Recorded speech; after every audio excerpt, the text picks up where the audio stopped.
Lucas capítulo 24.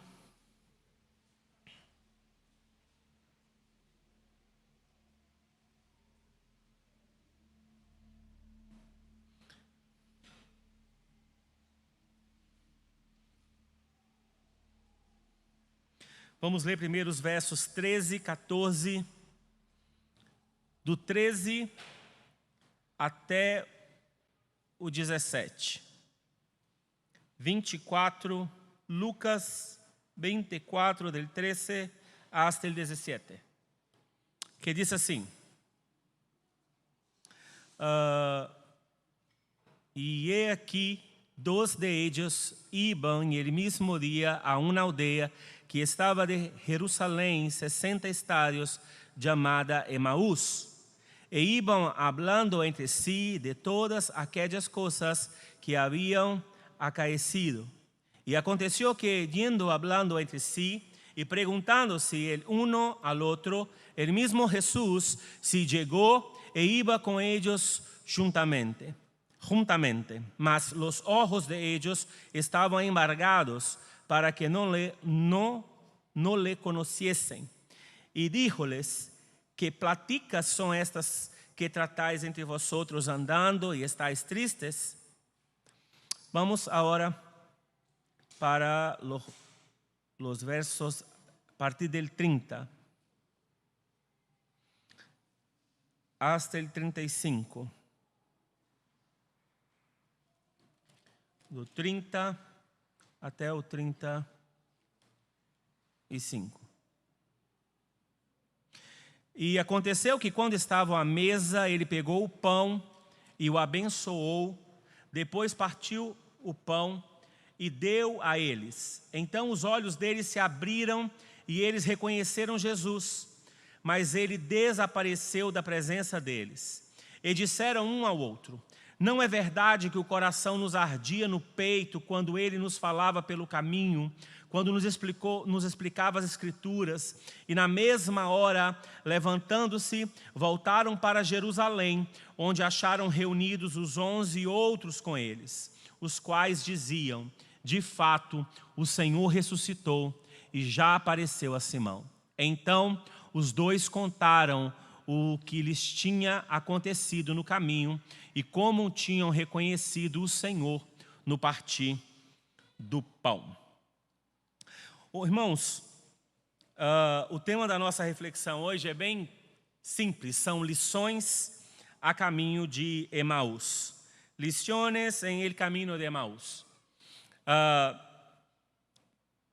A história dos dois discípulos a caminho de Emaús é uma das últimas narrativas do Evangelho de Lucas. Marcos fala sobre a mesma narrativa, mas é de forma abreviada, em apenas 2 versículos, no capítulo 16, no verso 12 e 13. A palavra Emaús vem da expressão hebraica Hamat, que significa fonte de águas quentes. E era um povoado que ficava a 11 quilômetros de Jerusalém, de onde eles saíram. O contexto da história, eu imagino que todos vocês sabem.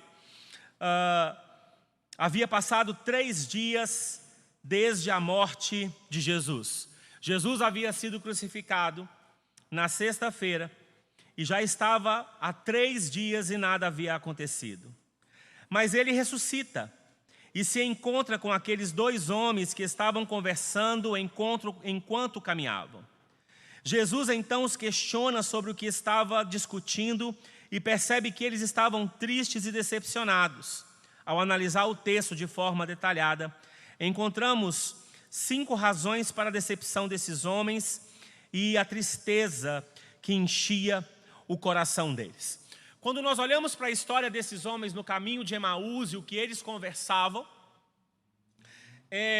nós hoje, tendo uma revelação completa, nós temos acesso à Bíblia, Gênesis a Apocalipse. Não era uma realidade para as pessoas, para esses homens que estavam ali naquele momento. Eles tinham apenas a lei e os salmos. Desculpem. Mas Jesus, a proclamação de Jesus como grande líder, como alguém que trazia uma mensagem de renovo, de segurança, alguém que trazia uma mensagem de perspectiva para Israel, do cumprimento da promessa que havia sido feita, pela aliança que o Senhor havia feito com o povo de Deus, e o desenrolar de toda essa história. A situação que o povo judeu se encontrava não era uma situação muito coerente com a visão de que Israel seria de alguma forma colocada em posição de destaque e ser remida pelo Rei dos Reis e Senhor dos Senhores. Na verdade, Israel havia sido subjugada pelo povo grego. Alexandre o Grande, nas suas grandes conquistas, conquista o povo, tanto que intelectualmente quem comandava, quem estava no domínio era a língua e a cultura grega, mas politicamente quem dominava agora são aqueles que vieram e estavam sobre o povo, que era o povo romano. Jesus vem com uma mensagem que gera vida. Jesus vem com uma mensagem que gera esperança. Jesus vem com uma mensagem que gerava uma nova perspectiva. Não é verdade, Rosana? Jesus trabalha na mente daquele povo, gera naquele povo esperança. E os homens foram inflamados com a autoridade que Jesus falava, porque ele não só falava, mas ele falava, manifestava sinais e maravilhas e dava evidência de quem era aquele que estava falando com aqueles homens, o enviado do próprio Deus. O coração daqueles homens encheram de expectativas. E existem, irmãos, muitas perspectivas quanto à esperança da vinda do Messias. Eu já fiz menção aqui sobre isso em um sermão, mas haviam grupos diferentes. Haviam aqueles que esperavam o Jesus político, aquele que viria com capacidade diplomática, que faria fortes alianças. Alguns esperavam o Jesus que viria de uma família real, mas com imponência, que restauraria Israel de forma de ter toda a pompa de uma monarquia. Outros imaginavam que viria um Jesus apocalíptico, raio, pá, destrói aqui, pá, destrói ali, pá, destrói ali. Outros imaginavam um Jesus que seria guerreiro, que viria, destruiria os inimigos e colocaria Israel em uma posição de dominação, agora não de dominado. Então é fácil nós olharmos para essa história e pensarmos como esses homens tiveram coragem de Jesus, caminhar com Jesus, de ver Jesus, e Jesus então morre e esses homens ficarem desanimados.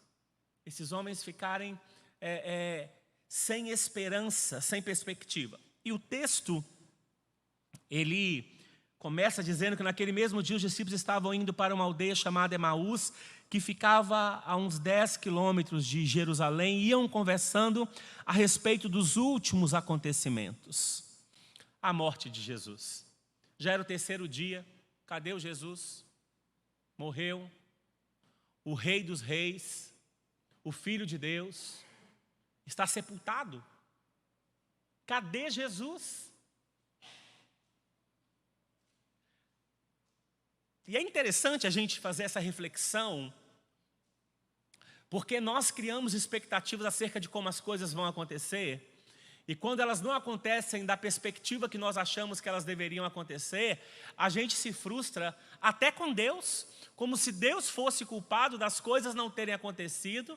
Deus nunca disse que faria como nós achamos que Ele deveria fazer.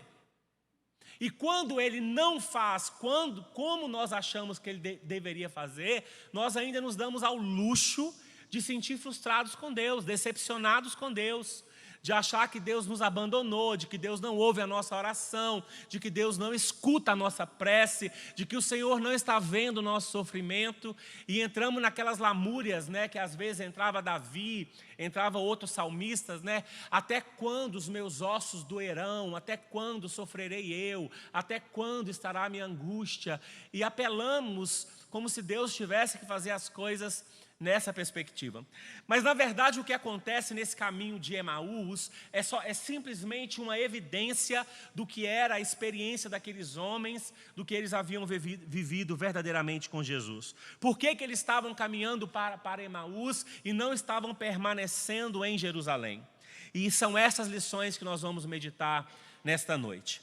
A primeira lição é que eles estavam no caminho errado. A primeira coisa que nós aprendemos, que esses discípulos estavam no caminho errado.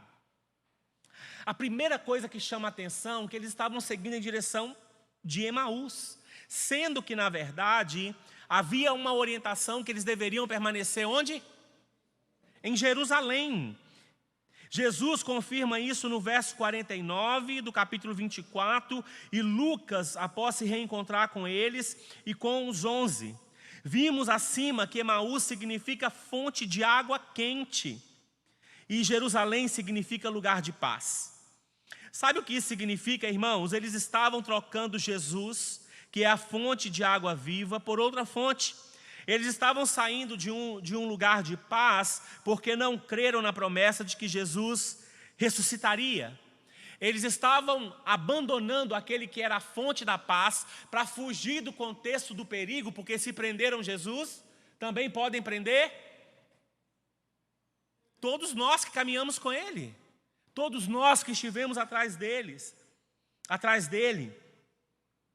Nós muitas vezes, irmãos, agimos da mesma forma. Estamos tão próximo do caminho certo, mas não estamos no caminho certo. Abandonamos o lugar onde deveríamos aguardar o cumprimento da promessa e trilhamos outro caminho, simplesmente porque não cremos que, embora o que está diante dos nossos olhos seja totalmente contrário à promessa que Deus nos fez, nós não conseguimos permanecer firmados naquele que é o Deus que nos fez as promessas.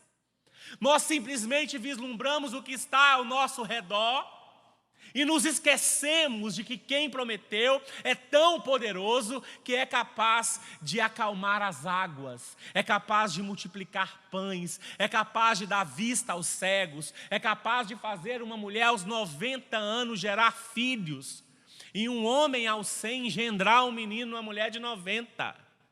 Eu não sei qual que é mais milagre nessa situação. Mas o nosso Deus é poderoso para fazer muito mais do que nós pensamos ou podemos imaginar. Mas o que é pior, irmãos, nós não conseguimos viver em posição de obediência. Nós queremos urgência. E achamos que para ter o que nós queremos vale qualquer caminho.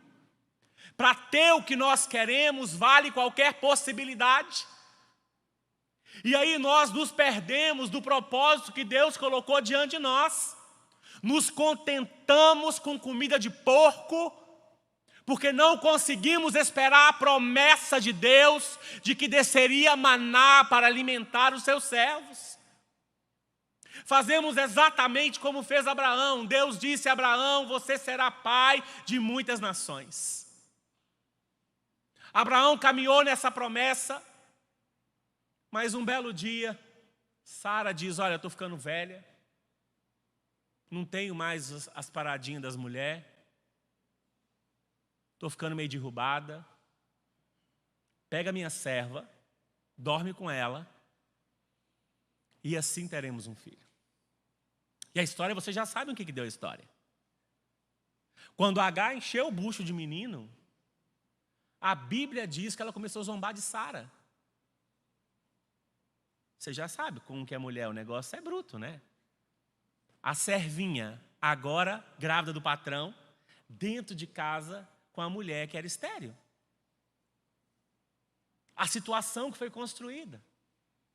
É porque nós sempre achamos que o atalho vai nos levar a um caminho mais fácil.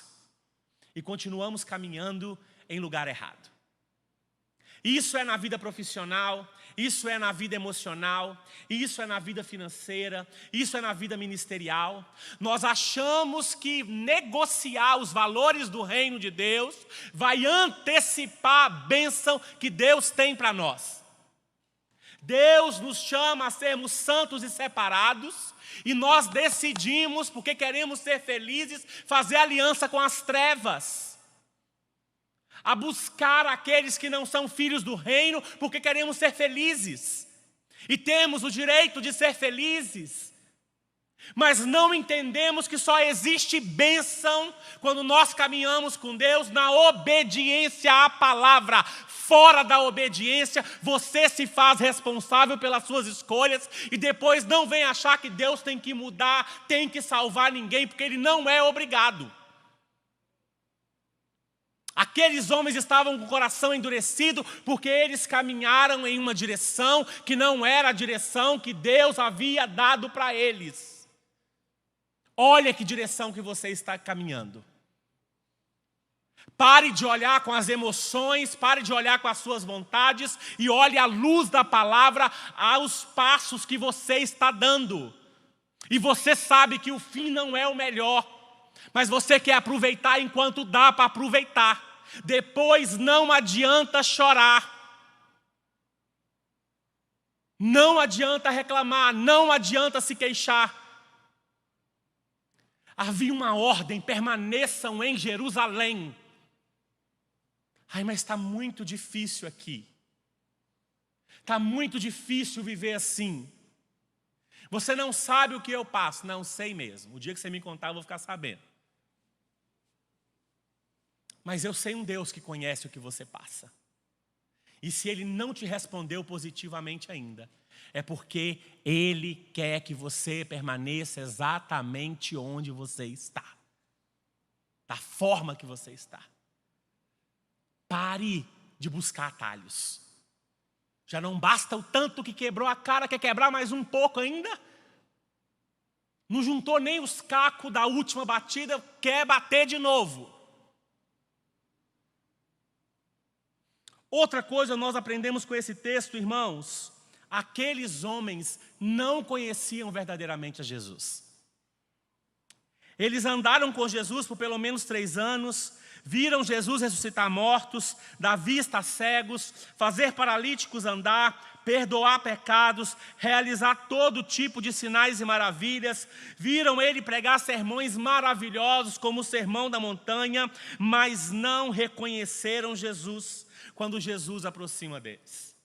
No caminho de Emaús, Jesus aproxima e fala: o que são essas coisas que vocês estão falando e por que vocês estão tristes? Eles dizem: você não sabe as coisas que andaram acontecendo em Jerusalém?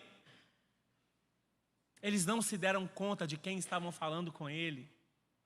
Se você já teve um amigo de verdade, ou é bem próximo de alguém, você escuta a voz da pessoa em qualquer lugar, você sabe, fulano de tal está aqui. E se tiver comida do meio do negócio, você fala assim, ó, esse tempero é de fulano de tal. Eu gosto mais dessa parte do que ouvir a voz, tá? É da comida. Mas eles não conheciam. Eles ainda não tinham tido uma experiência genuína com Jesus. Eles ainda viviam na incredulidade. E isso impediu que eles reconhecessem quem estava falando com eles. Se tornou impossível que eles entendessem que era Jesus, porque o coração deles estava endurecido no propósito de ir para Emaús. Sabe o que é isso? É quando a gente fica igual cavalo selado, que só anda numa direção, e não quer ouvir absolutamente nada. Não quer parar para refletir. E não adianta falar. Tem gente que sabe que está indo para Emaús, que sabe que está indiferente à voz de Jesus, e que vai sair daqui hoje, e vai continuar fazendo exatamente o que está fazendo, porque está indiferente à mensagem que o Senhor está ministrando. Eles não conheciam Jesus que eles diziam seguir. E eles estavam tristes porque as expectativas deles tinham a ver com as necessidades deles. Não tinha a ver com a implantação do reino de Deus.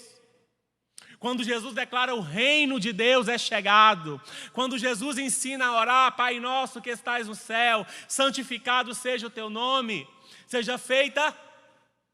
Não, venha a nós o teu reino. Seja feita a tua vontade... aqui na terra como já é feita nos céus.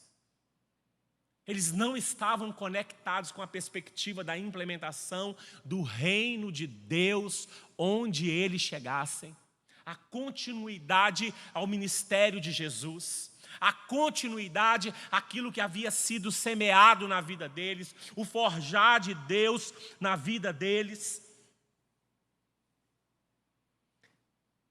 Eles viam Jesus como alguém que falava da parte de Deus, mas eles não conseguiam ver Jesus como aquele que era o Messias Salvador. E sabe, irmãos, que muitos de nós que estamos aqui nesta noite se encontram nessa situação. Parece Jó. Conhece Jesus apenas de ouvir falar. Até já viram Deus fazendo algumas coisas. Até já experimentaram alguns milagres. Mas não consegue submeter a vida ao senhorio de Jesus. A um relacionamento profundo, genuíno, que vai além das expectativas humanas, mas que se derrama com toda a limitação que nós temos. E ainda estão incrédulos naquilo que Deus pode fazer com respeito da vida, da igreja, do país. E se esquece completamente que somos chamados em primeiro lugar para vivermos uma vida de intimidade genuína com Jesus. Não basta ser membro da igreja. Não basta participar de conferência, de congresso, de tudo quanto é trem. É preciso conhecer Jesus na intimidade. Eles não conheciam Jesus. Jesus falou com eles. 3 anos caminhando juntos, gente. Mas os olhos deles estavam fechados para o que fosse contrário ao propósito enganoso do coração deles, que era sair de onde Jesus queria que eles estivessem. A terceira coisa que nós aprendemos, irmãos, é que eles não se conheciam. Ao responder o questionamento de Jesus sobre o que estavam conversando, eles demonstram que além de não o conhecerem, também não se conheciam. Disseram que os chefes dos sacerdotes e as autoridades o crucificaram. Ainda não tinham entendido que Jesus morreu pelos pecados dele e de toda a humanidade. João Calvino diz certa vez a seguinte frase: nossa dignidade está no reconhecimento de nossa indignidade. E é interessante porque aqueles homens dizem que foram os sacerdotes, foram os escribas, foram eles as autoridades que mataram Jesus. Na verdade, irmãos, Jesus se entregou para morrer. Ele disse: é necessário que eu vá a Jerusalém. E sabe quando fica difícil a gente perceber, irmãos, como que nós realmente, quem nós realmente somos, é quando nós deixamos de reconhecer que somos miseráveis pecadores. É quando nós começamos a achar que somos bons demais, fazemos coisas certas demais, somos cheios demais de Deus, conhecemos demais a palavra e deixamos de reconhecer que a nossa posição sem a graça de Deus é de condenado ao inferno. Se não for o sacrifício de Jesus, o inferno é o nosso destino. O pecado assola a nossa alma, o pecado nos escraviza. Nós precisamos compreender que fomos chamados para a salvação, mas se não for a graça de Deus em nós, o pecado se ensenhora de nossas vidas e nós só sabemos fazer aquilo que é mal. Aqueles homens não sabiam que eles precisavam do sacrifício de Jesus e por isso Jesus morreu por eles. Não é que eles não sabiam no campo das ideias, porque Jesus falou isso muitas vezes. Ele disse: é necessário que o Filho do Homem padeça todas essas coisas. Jesus leva os discípulos até o pé do monte, sobe com 3, vai no Getsêmani, ora, Pai, se possível for, passa de mim este cálice, mas seja feita a tua vontade, porque era necessário que Jesus se entregasse, para que eu e você, pecador, aqueles 2 discípulos pecadores, pudessem ter acesso ao trono da graça de Deus. Precisamos reconhecer como nós somos. E se existe alguém que pode nos enganar, somos nós mesmos. Fingimos que não sentimos inveja, fingimos que não sentimos raiva. A gente tem muita facilidade de falar de pecadão. Mas de pecado que são oculto, que ninguém fica sabendo, porque ninguém lê a mente da gente, nós nos damos ao luxo de tentar enganar até mesmo o próprio Deus. Precisamos reconhecer, irmãos, que nós fomos gerados em pecado nossa mãe nos concebeu. Qual é o nosso desafio?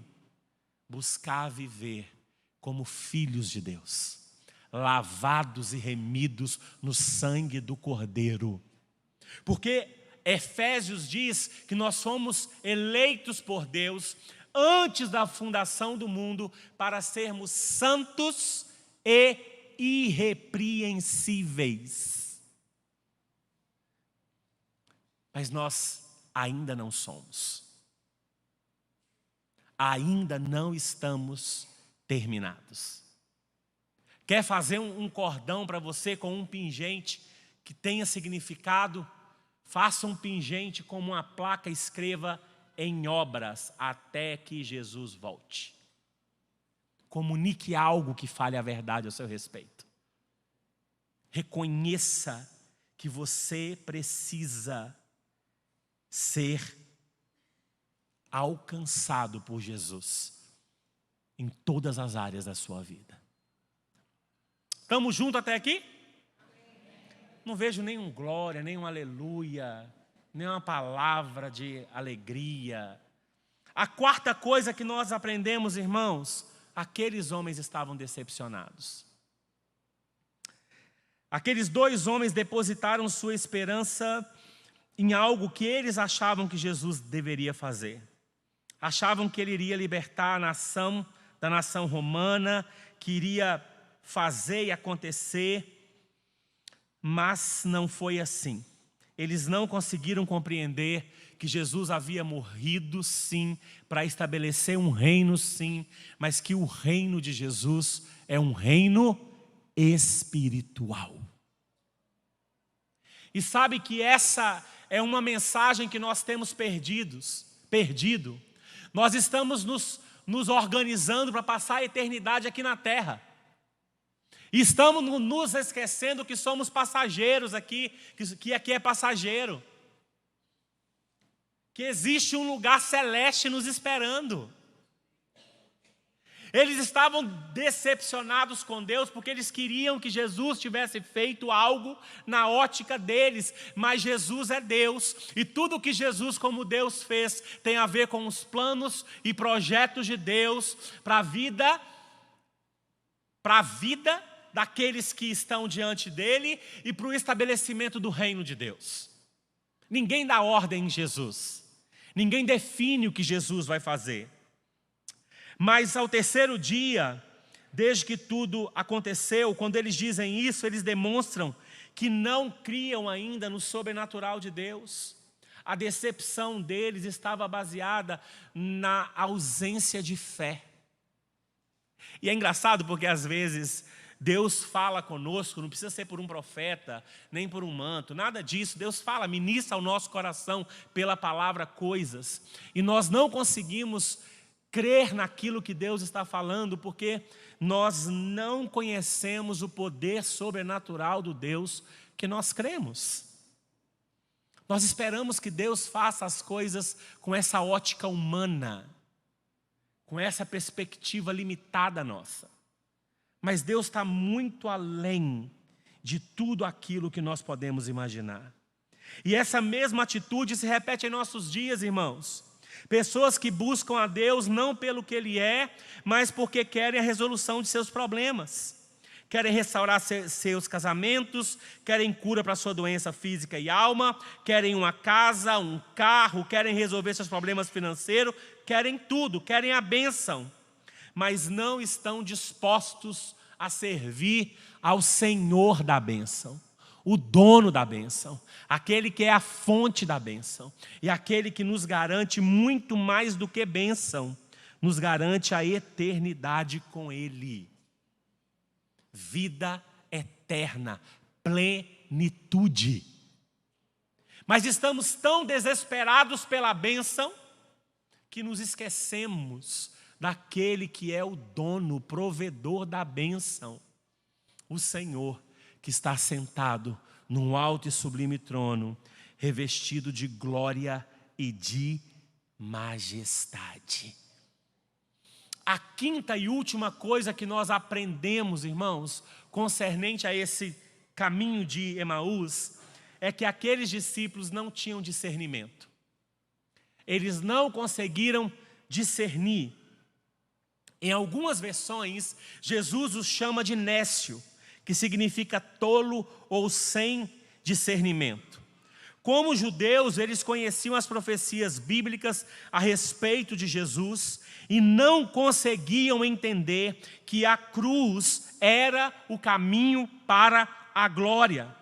A maior história da humanidade estava se desenrolando diante dos olhos dele, o cumprimento das promessas que enchiam o coração do povo de esperança, mas eles não estavam entendendo que o que estava acontecendo ali era tudo aquilo que Deus havia prometido desde a queda do homem, a formação do povo de Israel, quando Deus disse que o cedro não se apartaria da linhagem de Davi, eles não conseguiram perceber que quem estava lidando ali era o Deus Todo-Poderoso.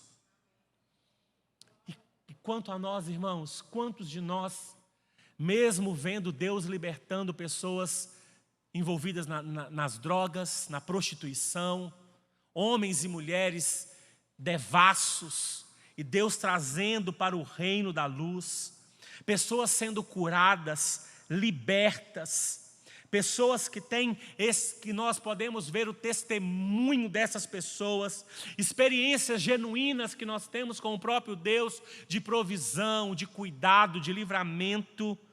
Quantas vezes nós ficamos totalmente apáticos àquilo que o Senhor ainda quer fazer no meio da sua igreja. Mesmo quando nós vemos sinais miraculosos de Deus, nós não conseguimos crer que não existem impossíveis para aquele que é o Deus que criou todas as coisas e sustenta todas as coisas pelo poder das suas mãos. Deus continua sentado no trono, revestido de glória e de majestade. E não existem impossíveis para Deus, porque todas as impossibilidades humanas são possibilidades àquele que tem o domínio de todas as coisas, o governo de todas as coisas, que é o Deus que não existe, mas que era, que é e que será eternamente, porque se Ele existisse, Ele teria começo, meio e fim, mas Ele é, antes que todas as coisas viessem à existência. Ele traz à existência todas as coisas pelas suas mãos poderosas. Nós não podemos ficar apáticos, não importa qual é o milagre, não importa qual é a provisão, mas antes de tudo se lembre, Ele quer ser o Senhor da sua vida.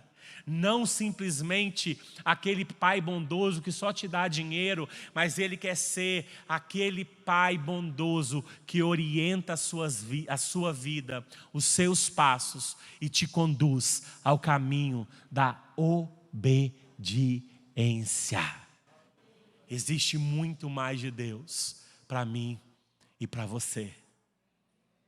Basta que nós nos coloquemos na posição que Ele quer que nós estejamos. Não se contente com as migalhas. Não se contente com a comida de porco. Não se contente com lampejos de provisão. Se coloque na posição. E como diz a palavra do Senhor, humilhai-vos debaixo da potente mão do Senhor, e no tempo oportuno Ele te exaltará. Existem delícias ocultas que você ainda não experimentou da parte de Deus e que Ele quer te dar. A Bíblia diz que ao que vencer será dado o poder de comer do maná escondido. Ao que vencer será dado uma pedra branca com um novo nome que só você e Deus terão conhecimento. Ao que vencer será dado o direito de assentar-se ao lado do trono de Deus. Ao que vencer receberá uma coroa quando entrar no reino celestial. Ao que vencer olhará para o sol da justiça, que brilha de dia e de noite, aonde não haverá pranto, aonde não haverá sofrimento, aonde não haverá ranger de dentes, onde não haverá enfermidade, aonde não haverá peste, onde não haverá praga. Esse é o lugar que o Senhor tem preparado para você. Não troque isso por nada. Não existe nada que compense o prejuízo que você terá se você não viver tudo aquilo que Deus tem para você. Feche os teus olhos nesse momento. Se coloque diante de Deus agora.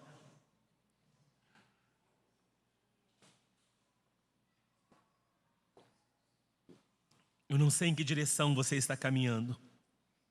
Se é para Emaús ou para Jerusalém. Eu não sei se o seu coração ainda arde quando Deus fala com você. Não sei se você ainda se sente incomodado quando o pecado está na sua vida. Não sei quanto você conhece de Jesus, mas eu sei que você já recebeu tantas coisas da parte de Deus.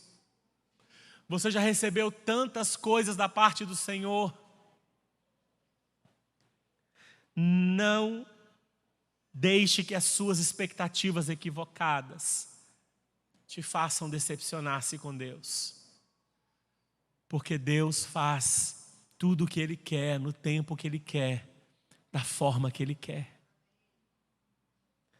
Mas não se esqueça de que o Senhor abriu os olhos daqueles homens e fez com que eles entendessem que a presença do Senhor ali, e disseram: fica, Senhor, já se faz tarde. Tens meu coração para pousar. Talvez você está se sentindo vazio, está se sentindo sozinho, abatido. Diga ao Senhor: fica, Senhor. Fica, Senhor. Tira as escamas dos meus olhos, do meu coração. Fica comigo, Senhor. Não permita que eu me desvie nem para a direita, nem para a esquerda. Deus te trouxe aqui hoje porque Ele queria ministrar a sua vida. Quer trazer a sua memória de que as promessas dEle se cumprirão, ainda que pareça que está tudo bagunçado, está tudo fora do controle. Não está. Deus também opera no meio do caos. Na verdade, Ele disse ao profeta: profetiza sobre o vale de ossos secos. Profetiza. E a Bíblia diz que ali se levantou um exército poderoso do Senhor. Pai amado, Deus poderoso, o Senhor sonda e conhece, ó Deus, os corações que estão aqui nesta noite. Existem pessoas, ó Deus, que já te confessaram como Salvador, mas que não conseguem reconhecer a tua voz mais. não consegue mais reconhecer quando o Senhor está falando. A mente está em tantas coisas, em tantas direções, que não consegue perceber a voz mansa e suave do Senhor. Senhor, visita as mentes, os corações destes que estão aqui, daqueles que estão em casa nos ouvindo hoje, Senhor. Aqueles que estão precisando, ó Deus, ter os olhos abertos para declararem: fica, Senhor, já se faz tarde, tens o meu coração para pousar, fique conosco, não nos deixe sozinho. E o texto diz que Jesus entrou e ficou ali com eles. Ore ao Senhor, meu amado.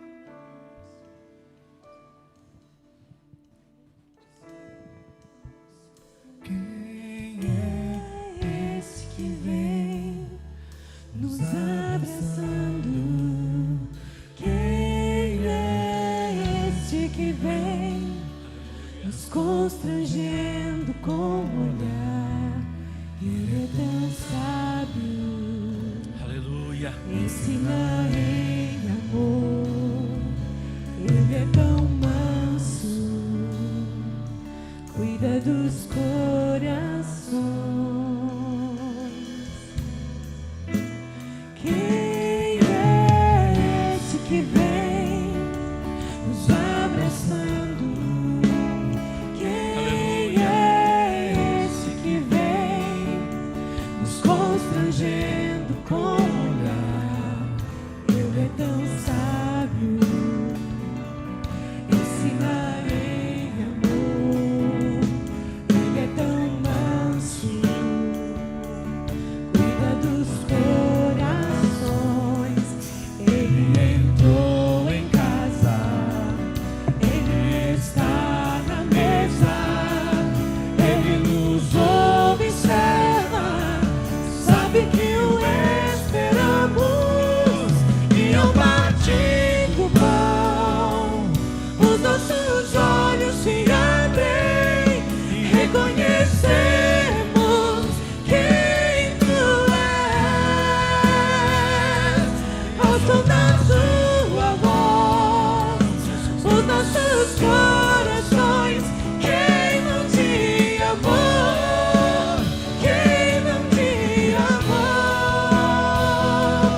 E ao partir do pão, os nossos olhos se abrem e reconhecemos quem tu és. E ao som da sua voz, os nossos corações queimam de amor, queimam de amor.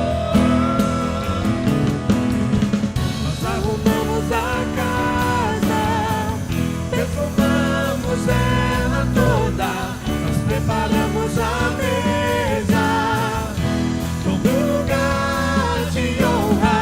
Nós arrumamos a casa, perfumamos ela toda, nós preparamos a mesa como lugar de honra. Amém, queridos. Eu quero te dizer somente uma coisa. Quando nós temos um encontro com a palavra de Deus, nós nunca saímos como nós entramos. Nós podemos sair daqui nesta noite convictos de que temos coisas na nossa vida que precisam ser alinhadas com a vontade de Deus, nos esforçando para poder mudar, para sermos outras pessoas diante do Senhor. Mas nós também podemos sair daqui mais duros, mais engessados, mais indiferentes ao que Deus tem falado conosco. A minha oração é que você não permita que a religiosidade, que você não permita que a dureza do seu coração te impeça de ouvir o que Deus está falando com você. e te impeça de dar a resposta que você sabe que tem que dar para Deus. Que te impeça de se humilhar diante do Senhor e dizer: está aqui tudo que eu tenho, tudo que eu sou, e eu quero tudo que o Senhor quer para a minha vida. Tudo que o Senhor quer para a minha vida. Independente das bênçãos que o Senhor vai me dar ou não vai me dar, a maior delas eu já recebi. Eu vou morar no céu.